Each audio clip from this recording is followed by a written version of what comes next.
Gracias por el favor de su atención. Muy buenas tardes, tengan todos y cada uno de ustedes.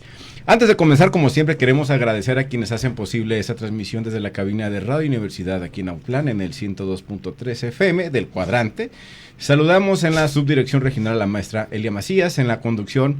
Para los que no me conocen, soy Germán Santana Gómez, y para los que sí me conocen, sigo siendo Germán Santana Gómez. Muchas gracias por acompañarnos.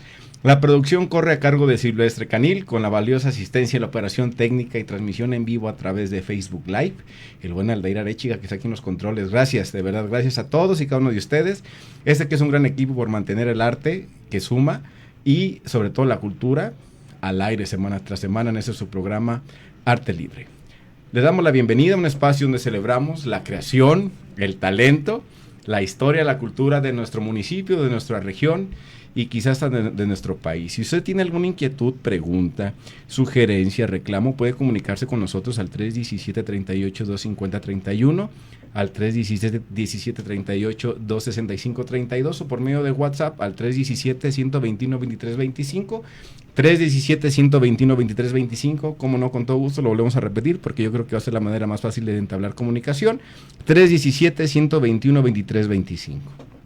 El día de hoy tenemos dos invitadas de lujo, una va a ser colaboradora y la otra va a ser la que vamos a entrevistar, le vamos a hacer unas preguntillas. El día de hoy se incorpora con nosotros a este programa de Arte Libre a una señorita que estudia artes, casualmente aquí en el Centro Universitario. Tengo la fortuna, van a decir que es el programa de los amigos del Germán, porque a todos conozco, es que la gente que no me conoce sabe que soy jacalero, prófugo de mi casa y del metate, pero bueno, el día de hoy nos acompaña participando en algunas cápsulas, en información que surja para interés de ustedes en el ámbito artístico-cultural, Luzixcan Salazar Pérez, corríjame si dije bien su nombre o no. Y así Luzixcan. ¿Manden? Y así Luzixcan. Bueno. Son tres nombres. No, pues es que a todo dar. Yo nomás tengo uno. Usted invitada para que no nos diga su nombre, ¿cuántos tiene? Dos. Tengo de dónde elegir. No, pues aquí ya me bolearon, mire. 3, 2, 5, 5, 1 quedó el marcador. Pero bueno, bienvenida. Todo el éxito y la colaboración que se haga notar, ¿vale? Pues bueno, ¿qué crees, Luzixcan? El día de hoy, los que nos siguen la transmisión a través de Facebook Live, pues ya se dieron cuenta quién es nuestra invitada.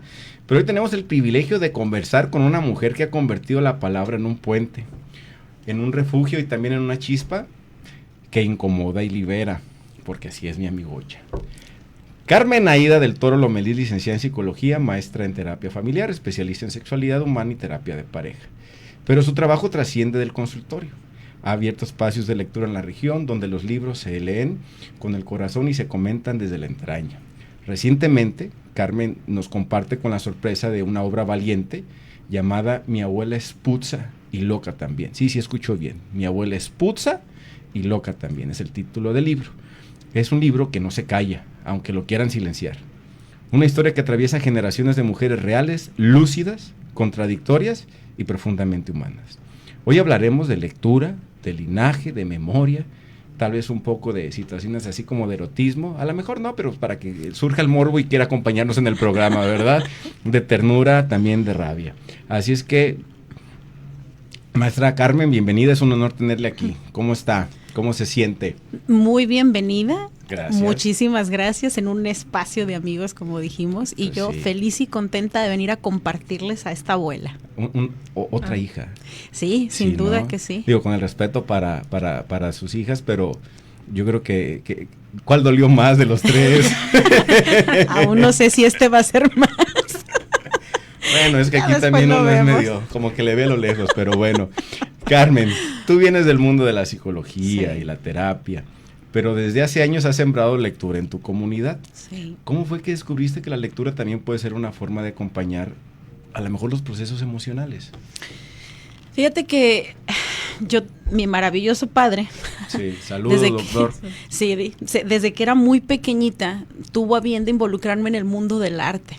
A él le debo mucho esto. Desde chica me hablaba de autores, de autoras. No, él puso los maravillosos libros en mis manos y yo digo que con eso me regaló el mundo entero, ¿no? descubrí pronto que podían ser muy buenos amigos, que me sacaban de muchos atolladeros, luego también me confundían tremendamente, ¿no? Me complicaban la existencia, luego me la aclaraban. No, y luego hay cada autor que no le entiende nada. Sí, también, pero bueno. De todo. Entonces, bueno, pues a partir de ahí fui creciendo en esto de leer, y para mí casi siempre era el que me regalaran libros y hablaba mucho de estas historias y me llenaban, ¿no? Y entonces cuando empiezo a estudiar, porque en algún punto quise ser escritora, de hecho, pero... ¿Ah, sí? Sí, en algún punto yo ya dije... traías esta inquietud, llamámosle así, esta inquietud con talento. Es que yo escribía, pero no me atrevía a compartir lo que escribía. Y entonces cuando expresaba por ahí de la secundaria mi inclinación hacia ser escritora... Es que yo voy a hablar de la secundaria con usted, continúe. Entonces, pues me decían que me iba a morir de hambre, que despertara, que eso no era una carrera de verdad, ya te la sabes, esas ¿no? palabras, ¿usted qué estudia? Me dijo artes, ¿y no le han dicho lo mismo? Uy, Sí, todos, a mí también, fíjense, pero pues bueno, así se da. así es esto del arte. Esto. Pero entonces, bueno, continuamos. Pues es que todo es hijo de su generación, de alguna manera, ¿no? Sí. Creo que estas generaciones traían como muy encuadrada la parte de que solamente las profesiones que realmente contaban eran estas como arquitectura, medicina, ¿no? Ingeniería, Todos cosas estudiar algo así. serio. Era algo serio. Entonces, bueno, pues me bajaron de la nube donde yo estaba y Tú entonces... no te caíste, te pues, bajaron de la nube que andabas, ¿ok? Entonces yo decía, bueno, pues yo leía a tantas maravillosas propuestas, tantas maravillosas plumas, y yo decía, bueno, pero son tan leídos, tan todo, pero decía, no, pero es que ellos son diferentes, tú enfócate en otra cosa. Y entonces, bueno, pues ya, ahí claudiqué esta idea y me fui a otra pasión enorme, que es la psicoterapia. Uh-huh. Y entonces descubrí que se llevan súper bien de la mano, que de hecho como psicoterapeutas tenemos también una herramienta maravillosa que es la biblioterapia, ¿no? Okay. Entonces, yo la desconocía, ¿eh? Venga. Esta herramienta ayuda, yo veía con una facilidad, se me daba con esto de que he sido lectora algo asidua, tal vez. Se me daba con mucha facilidad poner los libros en las manos de mi consultante, pero el libro que pudiera ser muy conveniente. Y entonces me decían, ¿cómo sabías que este libro y me iba a tocar, ¿no? Ya. ¿Cómo sabías que este libro iba a ser o iba a desatorar parte de este proceso, que iba a identificar o que me iba a caer muchos veintes a través de este libro? Y entonces lo empecé a hacer así, como esta parte simplemente de gusto y de ver cómo efectivamente era una herramienta muy útil, y además siempre me gustó sumar lectores, porque por lo general las personas me expresaban que los escritores era un mundo muy lejano de ellos, ¿no? Como que nos acostumbramos a verlos como eruditos, ¿no? Nos acostumbramos a verlos como cultos. Sangroncitos a veces, ¿no? Unos muy amables. Sí, claro, sin duda de todo, pero las personas se alejan mucho de este mundo porque consideran que no pueden tener las características para disfrutar un buen libro si no caben en ese mundo de intelectualidad y todo, y entonces... el orientar para mí a leer siempre fue un mundo muy alcanzable, ¿no? Parte de ello surgió el círculo de lectura o los círculos de lectura en su momento, que ahora solamente puedo lamentablemente tener uno por tiempo, ¿no? Uh-huh. Pero esta fascinación de ver el bien que los libros hacen a las personas y colocarle la propuesta conveniente ahí para ellos y que fuera algo que amaran, que además despertara su curiosidad de, oye, Carmen, ¿no tienes otro que me puedas comprar? Por el estilo. Ahora sí que les dabas el remedio y el trapito, ¿no? Pero, amigo, yo primero empecé prestando. No, claro, no, y después véndelo, no. Empecé prestándolo, tenía una biblioteca bien amplia. ¿Cuántos te regresaron? No sean así, ustedes, si tienen ustedes la fortuna de que alguien les preste un libro, regrésenlo. Por cierto, el que me debe, bueno, no va a quemar a nadie. Pero bueno, hay uno ahí déjenle. Y de tener una biblioteca así súper amplia que presumía y todo, la empecé a ver así, toda chiquita. Suelta, flaca, seca. Y dije, esto a se todos acabó. Los pacientes sí. La finalidad del programa era esa, que ya regresen los libros, por favor. Ok, entonces así empezó. No, y entonces dije, esto se acabó, tenemos que hacer una estrategia distinta y todo. Y entonces, bueno, pues yo dije, también los autores y las autoras merecen, ¿no? Esta parte del reconocimiento al comprarle su libro y todo. Dije, creo que esto de prestarlos no puedo hacerlo de biblioteca porque aquí desaparece lo mío. Y entonces, bueno, pues empezaron y de ahí esta parte donde veía esta necesidad y el apoyo, que las personas sí querían, pero no sabían cómo acercarse al mundo de los libros, ¿no? Sí pasa. Uh-huh.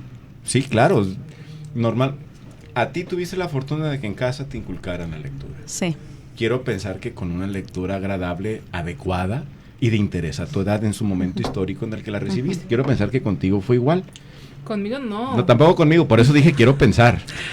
Quiero pensar. De hecho, conmigo fue una lectura forzada. ¿Ah, sí? Realmente yo me introduje en el mundo de la lectura. De la lectura de los libros. Muy mal fue mi experiencia. Sí. No encontraba ninguna que me gustara, hasta recomendaciones de grupos de lectura que me decían, es que tú no eres de este género, tú deberías de leer más como fantasía o algo así, y me recomendaban, y ahí fue una introducción más sana, no por el hecho de aprobar una materia, tienes que leer estas. Ya entendimos entonces por qué era la situación de la lectura forzada. Ok. Todavía hay una generación que sí es como, tiene ese choque con los libros que realmente no debería, al final es un mundo bastante interesante. Claro. Pero pues es eso, el hecho de que no se les da una buena introducción o tienen malas experiencias. Sí. Pero la verdad que con el apoyo de personas que los pueden instruir mejor, sería fascinante, o sea. ¿Qué es la labor que estabas haciendo, Carmen? Algo así. No, ¿cuál algo así? Es que para allá voy ahora. Has impulsado círculos de lectura. Sí. Sí. Has sido nutrido, has sido desnutrido, como sea. El asunto es que los has impulsado. Yo puedo dar fe y legalidad que no han sido desnutridos. Yo puedo dar fe y legalidad. Pero en esos encuentros con los lectores y con las lectoras, ¿qué fue lo que te motivó a abrir ese espacio? Es decir, yo creo que puedo invitar a esto, pero ¿cómo? ¿Será de interés? ¿No será de interés? Alguien se acercó hacia ti y te dijo, oye, Carmen, pues ¿por qué no te animas así a organizarte un círculo de lectura? ¿O cómo fue? Fíjate que el círculo, para empezar, las personas me empezaban a decir, oye, es que yo confío en ti en que me recomiendes otro libro, y porque todos los que tú me pones en las manos se me hacen bien interesantes y me ayudan y no sé qué, y entonces ya después hasta me decían, Carmen, tú cómpramelos y yo te los pago acá, y entonces bueno, y dije, ¿sabes qué? Pues voy a empezar a vender libros también. Hice una librería en línea, ¿no? Donde ya me hice directa de editorial y todo, y entonces les facilito los libros y esto, y a mis círculos de lectura también, y entonces ya me los encargan, y esto me da mucho a conocer también lectores y lectoras, y suma más como en esta parte del conocernos, del estar en esa presencia, del comunicarnos, del compartirnos los libros, y entonces siempre que leían un libro me lo compartían y era muy distinto, y yo también se los compartía y ellos me decían, wow, parece que leímos libros diferentes, aunque al mismo tiempo era el mismo libro, y era muy enriquecedor. Entonces llega la pandemia y se suspende todo. Y nos castigan tanto de estos espacios que solíamos tener, que eran tan mágicos, de la convivencia, del podernos ver a los ojos, de no tenernos miedo, ¿no? El uno al otro. Y entonces después de un año, en este primer añito, que ya realmente no se soportaba la situación para todos, parte de mi trabajo dije, bueno, pues vamos haciendo esto en mi consultorio, si han podido, tú has podido estar ahí, Germán, es muy amplio, ¿no? Muy amplio, no tienen que tocarse, hay una sana distancia, hicimos los protocolos de seguridad conveniente, pero dije, bueno, pues aquí toca hacer un círculo de lectura, porque pues tenemos que volver a aprender a compartirnos, y para mí yo también lo necesitaba en realidad, interactuar. ¿Qué es eso? Y lo pensé mucho en mí, dije, no, yo necesito ahorita el contacto y necesito esta parte del que me compartan y hablar de libros, que siempre, de hecho este libro que vengo a presentarles habla de muchos libros y de la necesidad de hablar de las historias que hay ahí. Entonces, bueno, pues entonces surge el círculo de lectura. Y entonces yo dije, nadie va a venir, es pandemia y todo el asunto. Dije, pues con que vengan dos, yo ya aquí ya hablo de los libros y ya que me compartan y todo, pues ándale, que son como 25 personas las que acuden con una necesidad enorme. No pude recibir más, ahora sí, por cuestiones del tiempo que era, ¿no? De que nos tocaba estar ahora sí sin que fuera tantas personas, precisamente por lo riesgoso que era. Y empezamos a hacer este círculo. La verdad es que nunca tomé ningún protocolo de ningún lado. Fue como lo que yo creía conveniente, que era no leer ahí. Las personas creen que el círculo de lectura va y se lee ahí, pero no, cada quien lee en su comodidad, en su privacidad, en donde le gusta, como desea, y más bien nosotros vamos a compartir lo que se leyó, esta parte de lo que inspiró, a dónde permeó este libro, ¿no? Y es bien interesante porque es mágico los círculos de lectura. ¿En qué sentido? Es una diversidad increíble. Te puedo decir que tengo, por ejemplo, desde el chico que viene de potrero de una comunidad que incluso no está ni cercana, que es amante de los libros y que en su comunidad se le castiga porque no conoce personas casi que lean libros tampoco. Y entonces también es el temor de venir acá porque dice, bueno, ustedes sí leen, pero también yo no estoy acostumbrado a tener esta socialización. ¿Y cómo le hacemos? Con de repente una médica, ¿no? Como también un taxista, o sea, es una variedad enorme, ¿no? Que al final del día es lo menos importante, sino el tiempo y las ganas de compartir. No, y además que también desde cada quien su trinchera tiene un mundo por compartir y cómo ver esta óptica que es interesante, ¿no? Entonces igual hasta los haceres en ese sentido sí impactan, pero por cómo se comparta desde esta diversidad también, ¿no? Entonces pues desde ahí ha sido siempre nutrir. Okay. Tenemos ya 3 años, vamos para 4 en junio. Tenemos casi 4 años. En un mes, en 10 días, ya estamos en junio. ¿Cuál un mes? Ajá. 11. Ya 31 ¿verdad? Van a ser 4 años que ha estado fluido. En estos 4 años ha habido un montón de libros que hemos compartido, ¿no? Ok, bueno. Te voy a dejar una pregunta porque vamos a hacer una pequeña pausa, que la pregunta dice así. Por los 64,000, no. ¿Qué papel juega la lectura en el desarrollo emocional de las personas? Mira... Regresando. Ahora sí, es que emocionada. Al irme ya me estaba haciendo señas así medias como de intensidad de que ya fuéramos a la siguiente pausa. Regresamos, comuníquese con nosotros. Estamos aquí en Arte Libre.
Regresamos a ese segundo segmento del programa de Arte Libre. Nos acompaña la maestra, psicóloga y terapeuta y escritora el día de hoy, bueno, desde hace días, no el día de precisamente, Carmen del Toro Lomelí. Nos acompaña, nos trae su libro, que ahorita vamos a empezar a desmenuzar un poco acerca de lo que habla, de lo que nos incita el tema, que es una situación, yo lo veo así, ¿no? De cosas que se tienen que decir, de cosas que se tienen que leer, sí, y de cosas que se tienen que analizar. Pero bueno, antes de irnos al primer corte que tuvimos, le hice una pregunta a nuestra invitada que decía, ¿qué papel juega la lectura en el desarrollo emocional de las personas? Y apenas iba a agarrar vuelo para respondernos cuando de que le digo, no, espérame, ahorita regreso. Pero ahorita ahí tenemos todo el segmento para ti. Adelante, Carmen, gracias. Ay, qué bonita pregunta, porque... Si que la volvemos a repetir. ¿Con qué papel juega la lectura en el desarrollo emocional de las personas? Es que esa pregunta seguido me la hacen. ¿Cómo crees? Y me dicen, a ver... Yo que me esmeré en la entrevista, y tú me dices eso. Pero bueno, está bien, continuemos. Es que todos escuchan lo importante que es leer, ¿no? Incluso los padres siempre se acercan y las madres y me dicen, ¿cómo le hago para que mi hijo lea o mi hija lea? Pero no desde la obligación, sino del deseo, ¿no? Desde el deseo, pero digo, bueno, ¿y por qué quieres que lea? Según tú, ¿qué ocurre? No sé, pero dicen que es bueno, ¿no? Y entonces digo, bueno, sí. Bueno, hay muchas cosas que son buenas. Pero bueno, no vamos a entrar en esos detalles. Vamos a poner un poquito como el contexto desde donde yo lo veo en este mundo de la lectura. ¿Por qué es tan bueno y por qué incluso es una herramienta de la psicoterapia, la biblioterapia, el que leamos? Uh-huh. Porque nos ayuda mucho a estimular más nuestra inteligencia emocional. No sé si tú has tenido oportunidad de conocer bibliotecarios o bibliotecarias. Yo he tenido oportunidad de hablar con ellos o con ellas. Híjole, tiene un lenguaje, si te fijas, tan amplio, ¿no? Sí. Tan amplio y un humanismo también. Hay un desarrollo. Con mucha paz. Con mucha paz. A ver, así como, ¿a poco buscar? Fíjate que es importante hacer una introspección. Y así te van llevando, como dices tú, sí, tengo una amiga en Celaya. No, la verdad que sí. O sea, yo los adoro, son personas que admiro mucho. De hecho, yo les llamo mis guardianes del libro y recuerdo mucho la historia de Hipatía de Alejandría, que es una de las historias que más me conmueve, ¿no? De esta guardiana de libros.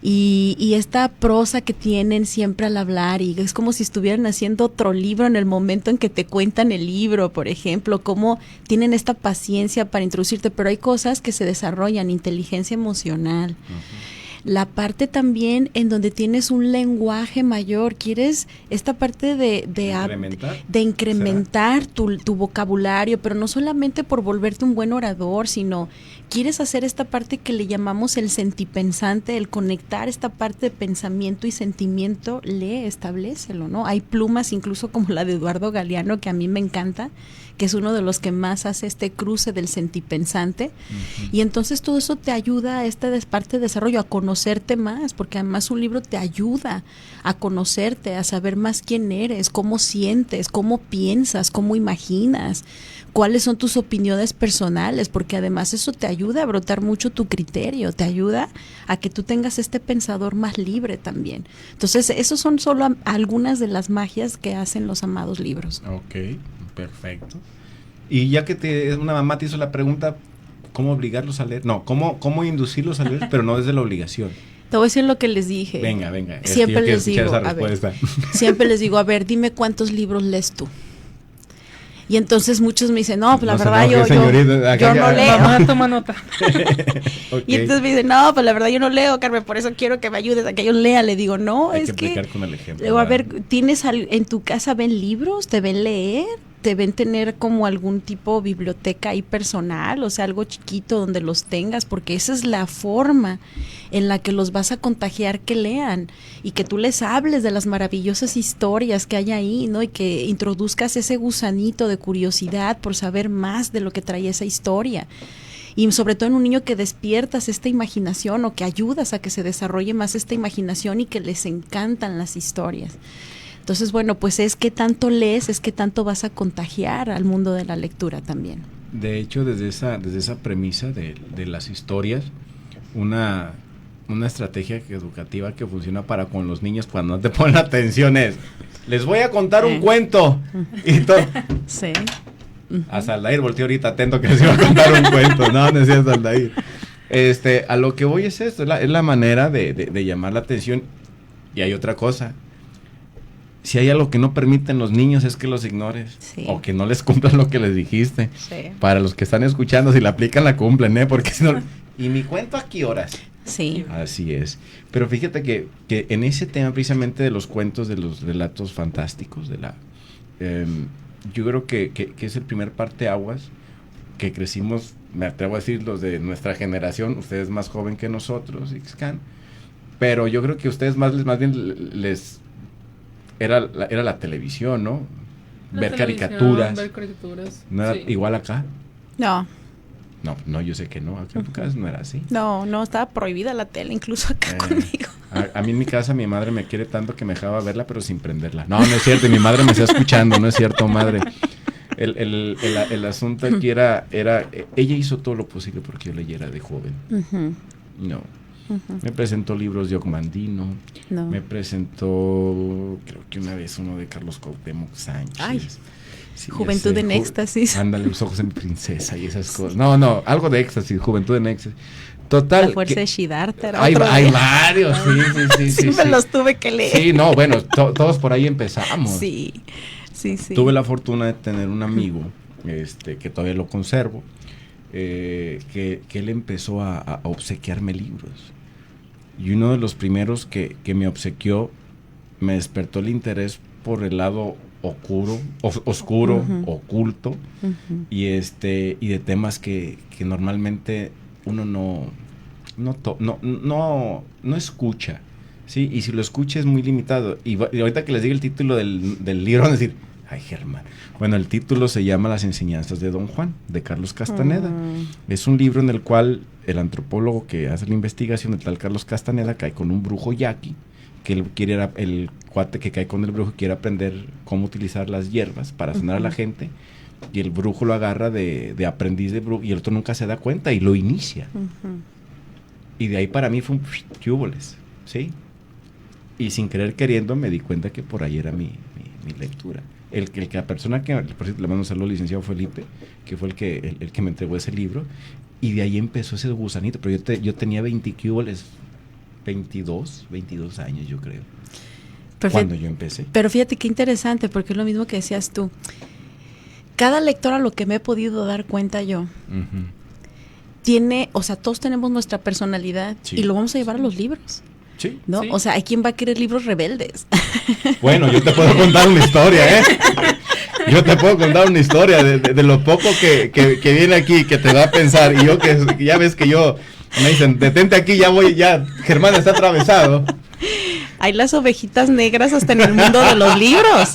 Y qué maravilla, ¿no? No, y qué bueno coincidir, ¿no? Y empatar. Mira, venimos combinados con mi conciencia, pero bueno. Precisamente en el fuego del linaje, sobre mi abuela es putza y loca también. El título, ¿por qué? Ay. Venga. Se lo van a preguntar como 100,000 veces más. Yo esta parte ya la tenía más que vista, pero también fue tramposo de mi parte, ¿no? Porque, a ver, es que la palabra putza me la regaló una feminista que, por cierto, tiene un programa de radio muy famoso, es la bruja Borbonia, Diana Neri se llama, ¿no? En realidad. Le mandamos un saludo al pendiente. Y entonces ella nos hablaba, cuando estudié sexualidad humana, nos hablaba de las putzas, y las putzas era, en la Grecia antigua, las mujeres eran putzas. Entonces era sinónimo de mujeres sabias. Luego entonces de putzas las delegaron a putas, ¿sí? Entonces vino este movimiento del paganismo al cristianismo, ¿no? Y entonces toda esta parte donde las mujeres con anterioridad pues sí participaban como astrónomas, filósofas, ¿no? Tenían papeles muy importantes en el paganismo, pero luego se desplaza esta parte del cristianismo y empiezan a quitar la participación y a colocarlas como una mujer inconveniente, obviamente aquella que participara y que tuviera saberes, porque no era lo mismo que un hombre. Entonces eso era participación para hombres. Desde ahí viene todo esto. Y entonces desde ahí viene esta separación, pleito innecesario. Y entonces pues la palabra putza sí es sinónimo simplemente mujer sabia, y después, bueno, como dije, viene a la parte del puta, ¿no? Entonces, como una reivindicación, el título lo pongo acá. Y la verdad es que este libro lo pensé muchísimo en mi abuela materna. Yo tengo una conexión muy grandota con mi abuela materna. Eso es mi mujer, que siempre me marcó en muchos sentidos, por su esencia, por la fuerza, por ser una mujer atípica al tiempo en el que le correspondió vivir, y que siempre fue muy rebelde, pero una rebeldía muy cuerda, una rebeldía muy activista, ¿no? Yo te podría decir que es una de las mujeres más activistas que conocí, más revolucionarias, estas ovejas negras fuera del sistema, poco entendidas, pero tan amadas y tan odiadas en esta cuestión. Entonces, bueno, pues de ahí viene esta parte. Obviamente esta no es la historia de mi abuela para nada, por supuesto, pero sí tiene la esencia esta abuela de ella, y de ahí quise platicar cositas que a lo largo del tiempo de la psicoterapia me han platicado, ¿no? De estas violencias estructurales en lo social que tenemos, que es tan importante hablarlas, pero no quería hablarlas como psicoterapeuta, yo quería hablarlas desde una novela, como una historia, como una vida común y corriente, cómo pasan estas violencias. ¿Cómo es que esto sucede? ¿Sí? Entonces, para mí era importante hablarlo desde ahí, porque ya lo he hablado mucho como psicoterapeuta, en donde he tenido oportunidad, en radio, en mi consultorio, en la conferencia, en foros, por ejemplo, y entonces ahora tenía ganas de llegar desde un ámbito muy distinto, desde una vida humana, ¿no? Desde una historia y desde cómo se teje esta parte de estas violencias estructurales, esta fenomenología de la violencia que tenemos, que lamentablemente, aunque cada generación a generación vamos limpiando un tantito, aún falta mucho que limpiar. Entonces, bueno, pues de ahí sale la propuesta de mi abuela, es putza y loca también. Okay. Para enseñar otro tipo de manera de ver esta locura cuerda, nada más de estos locos fuera del sistema, pero que tienen un mundo lógico, solo que diferente, pero un mundo con mucha lógica. Muy lógico, muy lógico en muchos aspectos, en muchas situaciones. Y pues aquí el asunto es de que vamos a la siguiente pausa. No se nos vayan. Ahorita vamos a seguir hablando acerca del libro. Nada más simplemente iniciamos con el título. Mi abuela es putza y loca también. Así es que vamos a la siguiente pausa. Regresamos en breves instantes y vamos a tener una pequeña reseña de las actividades de la licenciatura en artes. Adelante. Vámonos a la pausa.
Tenemos comentarios del público conocedor. La señora Liz Elías, saludos a mi amiguita, felicidades y por supuesto señor locutor. Señora, soy casado. Es mi esposa. Muchos saludos a ella. Chela Gómez, mi madre, felicidades a la invitada por promover la lectura. Mi mamá. Y otra vez Liz Elías, yo fui parte de su primer círculo de lectura y era genial. Desafortunadamente los tiempos ya no me permitieron seguir, pero te aplaudo y reconozco la gran labor de contagiar el gusto por la lectura. Ay, mando un abrazote grandote. Va, pues dile tú, yo casi ni le hablo. Un abrazo grandote, mi bocha. Adelante, ¿qué pasó en estos días, señorina? En estos días, el fin de semana. Desde el fin de semana, ¿qué pasó? Los alumnos de la licenciatura en artes tuvimos. De la licenciatura en artes. Bien, ¿qué tuvimos? En artes plásticas, sobre todo. Tuvimos el cierre de semestre. Cada fin de semestre hacemos una exposición. Esta vez se nos proporcionó la casa universitaria y se colocaron obras desde primero hasta séptimo, si no estoy mal. Sí. Y estuvimos el domingo, fue la apertura oficial, también nos hicieron cobertura Cucsur, se subieron fotografías. Wow. Y también invito a las personas que vayan a Casa Universitaria. Todavía están expuestas las obras, si mal no estoy, se van a quedar un muy buen tiempo más. Mes y medio, 90 días. 90 días. Hay que ir. 90 días. Cada vez que se realiza esta exposición, los artistas tienen la oportunidad de convivir con quienes vayan para explicar cada una de las obras, las experiencias que hayan vivido. Actualmente pues no nos lo vamos a encontrar, pero en la inauguración sí hubieran ido a la inauguración, sí, ¿verdad?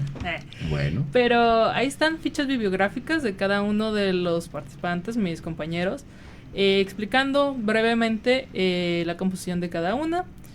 Hay desde esculturas, tallados en madera y linóleo, pintura. ¿Qué más había? No me acuerdo. ¿En tinta? ¿En tinta china no presentaron nada? No, ¿grabados? De gis pastel. Gis pastel, ok. Se unieron pues al final todos los grupos estuvieron presentes con la orientación de los profesores de artes plásticas. Ahí pues nos ayudaron entre ellos. No, pues fenomenal. Mira. Excelente. Y luego les tengo otro aviso. Son los avisos de ocasión. A partir del día jueves 22 inicia la 8ª Semana Cultural Ernesto Meina Lima y hay actividades en diferentes partes ahora sí que de aquí del municipio, principalmente en el Museo Regional de las Artes, no principalmente, lo que aquí todas las actividades van a ser en el Museo Regional de las Artes. Así es que a partir del 22 al 25 hay actividades. El 22 inicia a las 7 de la tarde, el jueves, el viernes también a las 7, el sábado a las 10 de la mañana hay un evento con el tema de en Ahuacapán justamente, y en la tarde continuamos con diferentes actividades a partir de las 7, igual en el museo, y cerramos o concluimos el domingo 25 a las 12 del mediodía con Autlán en la obra de Ramón Rubín. Así es que si usted dice, ¿qué hago este fin de semana para cultivarme un poco más? Pues de ahí tenemos una opción. Así es. Una opción más. Así es que, ¿cómo ve, maestra, terapeuta, escritora? Va creciendo esto, ¿no? De la agenda cultural, o lo ve poco igual que poco a poquito y va creciendo mucho más.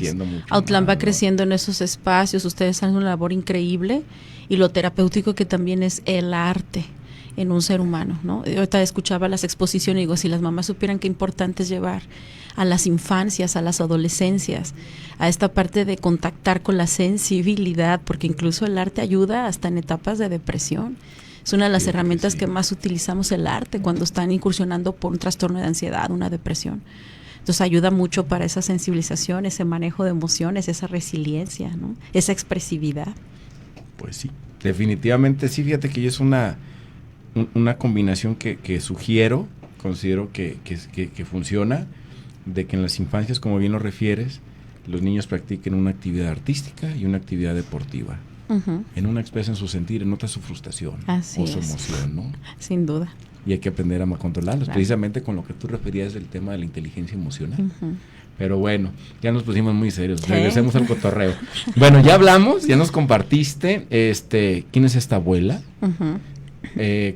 Con base a quién, pero no es quién, tú referías. Y también nos dijiste por qué era necesario contar su historia. Claro. Así es que, dime. A ver, yo les decía, este libro surgió de esta necesidad de compartir desde una vida. No es autobiográfico, ¿verdad? No, para nada. Eso. No, amigo.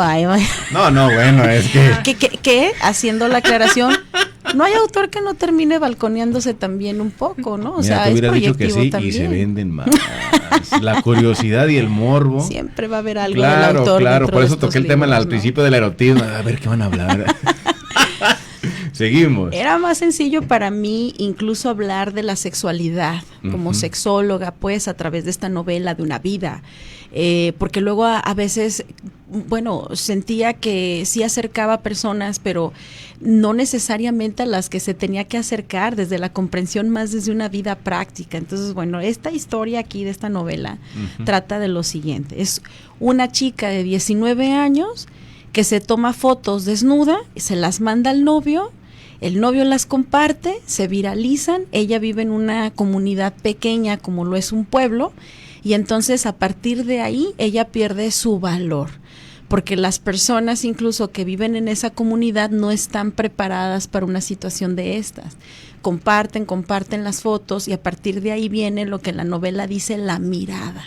Esa mirada que me daban incluso de personas que yo ni conocía, pero que ellos sí sabían quién era y al caminar me veían. Y esa parte donde incluso su familia, su padre, su madre, ¿no?, son los primeros en voltearla a ver diferente. Entonces ella pierde en ese momento como si se volvió unas fotos completamente y parece que perdió su esencia, parece que perdió este valor, parece que perdió su chispa, los logros que había tenido en su vida, o sea, simplemente se redujo a unas simples fotos. Y desde ahí se aplica mucho esta violencia que podemos generar todos sin darnos cuenta o sin saber leer bien estos fenómenos cuando ocurran y estructurar bien de dónde viene esta cuestión. Y entonces lo que hacemos simplemente es dar el segundo golpe, lo que llamamos el segundo golpe en psicoterapia, que ahora se lo da el entorno, ya no es la situación, sino el mismo entorno le da el segundo golpe. Sí, es esta parte prejuiciosa, ¿no? Esta parte de la etiqueta, esta cuestión como de señalamiento. Y entonces lo que golpea a la persona que lo vive, ¿no? Lamentablemente en mis archivos de mi consultorio pues hay muchísimos casos así, más de los que me gustaría realmente, ¿no? Pero esto es algo que empezó hace mucho tiempo a existir, es algo que puede vivirse en tu casa, en la del vecino, pero no siempre se dice. Todos conocemos a alguien que le pasó. O todos conocemos a alguien que le pasó. Y entonces la propuesta aquí es, ¿no? ¿Qué hacemos? ¿Qué hacemos nosotros si esto pasa no solo en casa, sino en la casa del de enfrente? No, aplícatelo para ti. ¿Qué pasa si a mí me llega a pasar? ¿Cómo accionaría o me comportaría si a mí me llega a pasar? Sí, efectivamente. Entonces, bueno, pues... Hay que voltear la tortilla, les digo yo. Esta chica... la madre y el padre le dicen, aquí definitivamente no la queremos, necesitamos que las aguas se calmen, necesitamos mandarla con la abuela, ¿no? Papás, Entonces ahorita lo que vemos a ver cómo vamos a hacer, entonces la mandan con la abuela. Pero la abuela es alguien que mantuvieron lejana de la vida de la nieta, porque la abuela tenía fama de ser cascos ligeros, como decían en aquellos tiempos, pero tenía esta fama porque en realidad era una mujer atípica, como dije, porque no solamente tuvo una pareja, efectivamente tuvo varias parejas, y entonces en aquel tiempo el que tú tuvieras, ¿no?, varias parejas, pues eso en automático hacía que dieran una etiqueta hacia estas mujeres. Qué miserables somos. Bueno, pues era parte de lo que permeaba, y lo ¿no? digo por todo respeto, obviamente no señalo a nadie, pero sí Sin es una duda. Situación muy miserable. Y mucho que seguir desconstruyendo todavía claro, en ese sentido, de hecho, ¿no? para allá voy ahorita, pero continúa. Entonces, bueno, pues ahí está. Y entonces esta abuela que sabe mirar distinto, que tiene una mirada distinta y que sabe entender las cosas, una lectora voraz, por cierto, la abuela, una lectora voraz, y tiene esta mirada diferente, la acoge, ¿no? Por fin tiene la oportunidad de convivir con ella, porque como era considerada la oveja negra, la rebelde, la típica, la que siempre confrontaba o siempre ponía como estos tradicionalismos insanos, ¿no? Los ponía en relieve como para desestructurarlos y mirarlos, y era la que incomodaba, la abuela era la que incomodaba al sistema que tenía, que se vivía en ese momento, ¿no? Adelantada. Entonces, bueno, pues la mantenían lejana y entonces la mandan para allá y la abuela dice, ya, yo te recibo, pero empieza a ayudarla mucho a reconstruir su identidad. De estar tan golpeada con esta cuestión, la empieza a reconstruir, la empieza a ayudar a reconstruir, no como ella quiere, sino solamente arrimándola. ¿La logra equilibrar, lo que entiendo? Con cariño, con la parte de, precisamente, de autores, autoras, y ¿no? Sin romantizar nada. Sin romantizar, y sin suavizar nada. No, y le dice, yo te quiero compartir mi vida. Entonces empieza a escribirle los capítulos de su vida y le dice, tienes que saber por qué dicen que yo soy loca, ¿no? Tienes que saber por qué, de dónde me gané mi fama de loca. Y tienes que saber de dónde me gané mi fama de puta. Y empieza a escribir los capítulos y dice, tengo el derecho de narrar mi vida, más allá de cómo te la hayan contado. Y entonces empieza a compartírsela. Y en este compartir que empiezan a tener, hacen muchas cosas juntas, porque la abuela sí era típica. Y entonces la nieta le empieza a encantar esta locura de la abuela y se empieza a sentir muy cobijada, muy entendida, como en un lugar seguro para ella. Y entonces empieza a despertar a otro orden de ideas, a otro orden de lógica, como decíamos. Y entonces esto empieza a ser transformador para ella, es decir, sale y empieza a desconstruir un sistema muy tradicionalista que en algunas prácticas, usos y costumbres es muy insano, golpea mucho. No quiere decir que todo lo sea, pero es donde aprovecho para hablar justamente en el libro de cuestionar algunos usos y costumbres que todavía podemos seguir teniendo y que podemos seguir pasando de generación a generación y que tenemos que pensar si realmente nos cobijan o no traen una violencia ahí también que no nos hemos dado cuenta, ¿no? Entonces es la forma en cómo aprovecho la historia para decir, a ver, pensemos un poquito, ¿no? Y bueno, pues es parte, sin contar un poco más, porque bueno, el libro tiene casi las 300 páginas, ¿no? No les vamos a decir de qué se trata todo. No voy a espolear todo, pero, pues no. Pero aparecen personajes también como un jesuita, como un vagabundo, sí, y la abuela, y esta es la tríada de locos, ¿no? Porque estos locos fuera del sistema, ¿no? Entonces desde ahí empiezan ellos a poner en jaque también al pueblo, y entonces empiezan a hacer un montón de cosas que son distintas, pero es una tríada que se me antojó poner ahí, y que me permitió simplemente hablarlo, ¿no? Es tu historia, tú pones lo que tú quieras. Entonces, bueno, pues ahí está, te digo, son estos personajes que salen y que ayudan mucho a que se asimile si hay cosas que tenemos que seguir cuestionando en nuestros usos, costumbres y en algún tradicionalismo insano que seguimos arrastrando, en la desconstrucción de ciertas ideas, ¿no?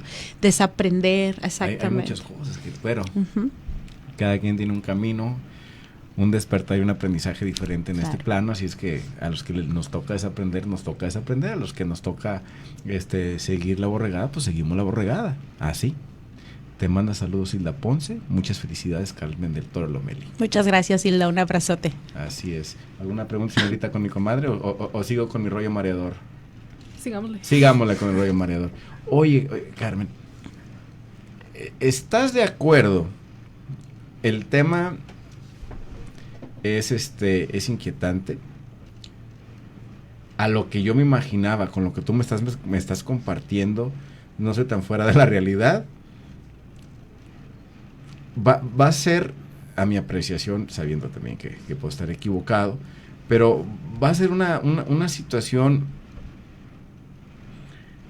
¿cómo lo puedo decir? Pues sí, de presentar un libro valiente, con un contenido de peso.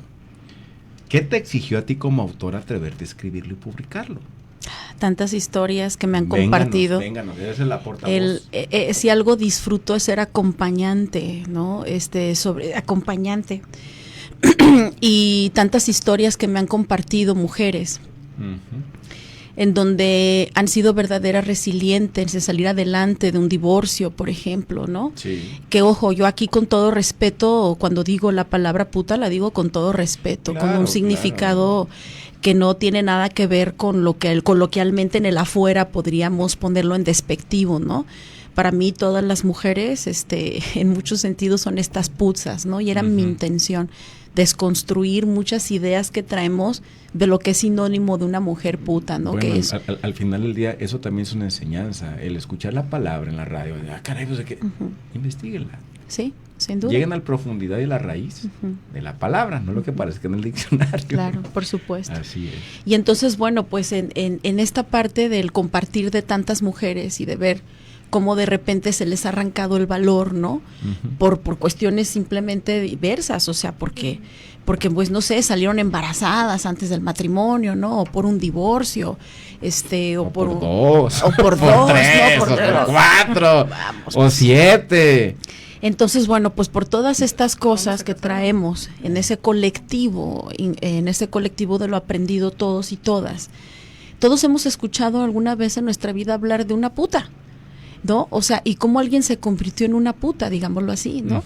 Entonces pues porque la vimos en la esquina allá, besándose con el novio, por ejemplo, ¿no? Y hemos escuchado desde chicas las mujeres, y los hombres también lo han escuchado, claro. pero las mujeres nos ha permeado quizás un poco más el impacto que tiene que ver con esta palabra, ¿no? Y cómo vemos a una de las nuestras convertidas ante la boca de alguien en una puta así nada más, como sin valor, ¿no? Sin un fundamento de nada, ¿no? Y entonces la idea... Por una muestra de afecto y de cariño.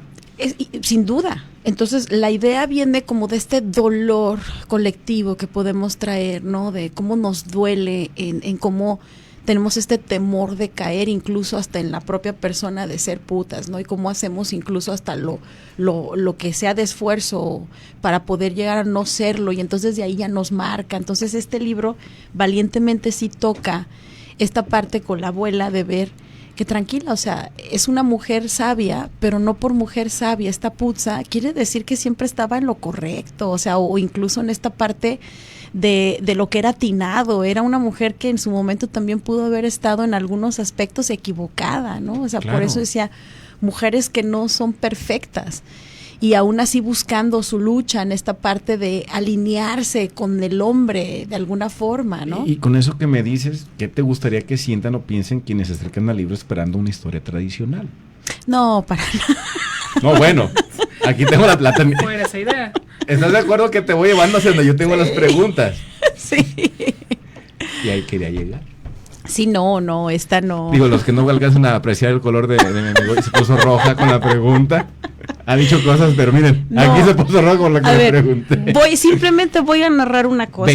Venga. Esto lo hablo como sexóloga, sale aquí en este libro. En este libro la abuela narra de cómo es su primer orgasmo. Uh-huh. Qué temas tan valientes y tan importantes, Germán. Yo sí algo que agradezco a mi abuela materna, esta que te digo que es la esencia de acá, es que fue la única y la primer mujer valiente en mi historia de mujeres que se atrevió a hablarme de su sexualidad. Okay. Cuando en realidad las abuelas pues hablaban de otro tipo de orden de ideas, ¿no? De cómo debías de llegar de blanco. Toda esta abuela me hablaba de lo maravilloso que eran los orgasmos, ¿me explico? Sí. Entonces, en esta historia, esta abuela narra cómo es cuando finalmente puedes sentir un orgasmo. Y me parecen temas súper valientes de poner y de empezar a nosotras a abrir el oído para escucharnos en ese sentido, sin sentir pena por nuestra propia sexualidad, sin sentir vergüenza respecto a esta parte de este autoconocimiento, de esta parte de esta expresividad, de una forma más de amar y asociarla con el amor, y además, ojo, con una parte bastante sana, que te trae un equilibrio, una autoestima, por ejemplo, ¿no? Okay. Sin esta mirada patologizante, sin esta mirada con esta etiqueta juzgona y sí, todo. Sí. Esta era una mujer pero por mucho más libre, muy construida, esta abuela muy construida en muy una seguridad, ¿no? Muy cimentada, y miraba de frente y te podía desde ella explicar. Que incomodan en el buen sentido de la palabra. Que incomodaban, y entonces... Sí, claro. Termina. Es que ya tengo yo dos preguntas. ¿Querías decir algo? Hiciste un estímulo nervioso en el cual yo soy medio lector de las gentes y me di cuenta que lo quería decir.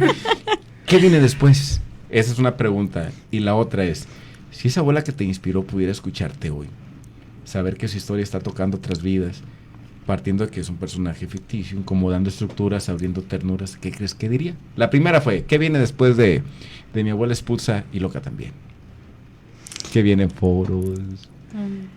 Bueno, es que ya ahorita estoy en la parte de las promos justamente del libro, ya aprovecho para poder compartir que es muy probable que este 6 de junio, todavía no tengo la fecha exacta porque dependo de que me abran el espacio, el foro. La compartes y aquí la anunciamos. Pero si me permiten, se las comparto para hacer la presentación aquí en Outland, la primera presentación formal, pero también, bueno, ya tengo ahí presentaciones listas en radio, que me dieron oportunidad, micrófonos en diferentes radios, en Guadalajara también, ahí voy a darle movimiento. Y también otra cosa que me tiene bien contentilla es que este libro, pues por lo pronto, pues ya me llevó a España, entonces porque me abrieron las puertas en una universidad en España, la Universidad de Extremadura, entonces pues bueno, yo me siento bien contenta. Ahí en Extremadura está la original Virgen de Guadalupe. Sí, de hecho sí. Tuve oportunidad de estar por allá y sí, efectivamente. Y es completamente diferente a la que tenemos acá. Sin duda. Pero bueno, ese es otro tema que vamos a tocar en otro momento. Entonces, bueno, pues y me llama mucho la atención porque fíjate, yo en algún inicio me dio mucho temor publicar este libro por vivir en un lugar pequeño, ¿no? Mira, no, es ese temor, pero que no lleva a un punto así como de, ay, qué miedo, no, pero sí es un poco de temor, porque a final de cuentas, pues yo soy psicoterapeuta aquí en la región, una región que sabemos que trae ciertos conservadurismos, ¿no? Claro. Pero hay cosas que se tienen que hablar y se tienen que abrir, se tienen que cambiar también el orden de ideas para poder vivirnos como en esta parte de mayor desarrollo. Y yo hacía la broma y decía, bueno, pues si se me acaba la chamba como psicoterapeuta, desempolvo la olla de tamales y a ver qué hacemos. Bueno, el tiempo me hace ojitos, por eso estoy diciendo todo que sí. ¿Qué crees que diría la abuela? Mi abuela me diría... Bueno, yo me refería en particular a la del libro. Sí, no, ¿quieres compartir? ¿Tú la qué te diría? Uy, no, mi abuela, olvídate, mejor no digo porque era una mujer súper mal hablada. No, pero de esas mal habladas que le quedaban. Aquí no se comporta. No, de esas dicharacheras sabias, pero con un poco del léxico florido, ¿no? Algo ahí, por eso digo que esta abuela es la esencia de ella, aunque no es su vida, ojo, aclaro, no es su vida, pero sí es la esencia, y esta abuela es así. Perfecto. Tiene esta cultura enorme, pero con un léxico también un tanto florido, acercado, ¿no? Más de pueblo también. Pero esta abuela diría que se tenía que decir y se dijo, ¿no? Eso. Que se tenía que decir y se dijo, y que parte de esto es incomodar. La abuela, sin duda alguna, diría, a veces toca incomodar. Me hubiera quedado muy bien tu abuela, fíjate. A mí que me encanta, a veces incomodar, pero eso no está bien. Felicidades. No. Felicidades. Muchas gracias. Felicidades, gracias. La verdad, el ser valiente, el ahínco para terminar lo que se inicia es importante. En lo personal, yo más de 2 veces he intentado escribir algo y termino siendo algo autobiográfico y no me convence, digo, porque la gente tiene que enterarse de mi vida. Pero bueno. Por lo pronto, gracias, Carmen, de verdad. Muchas gracias, Luz, por esta conversación que nos arde y nos abraza a la vez, yo siento, porque hay puntos encontrados. Mi abuela es Putz y Loca también no es solo un libro, es un acto de memoria, una rebelión amorosa, una invitación a mirar de frente nuestra propia historia. Te agradecemos por hacer de la palabra una herramienta de sanación colectiva. Seguimos leyendo, seguimos nombrando, seguimos rompiendo jaulas. Y valoro que estés creando puentes donde antes había barreras, porque eso no se hace tan fácil. Muchísimas gracias, lo valoro mucho y lo aprecio. Y también agradecemos el espacio y saludamos a la maestra Elia Macías en la subdirección regional, en la producción a Silvestre Canil y en la operación técnica a nuestro buen amigo Alair Arechiga. Que tengan la mejor de las tardes, cuídense mucho y aquí estamos listos para los mandados. Muchas gracias por su atención.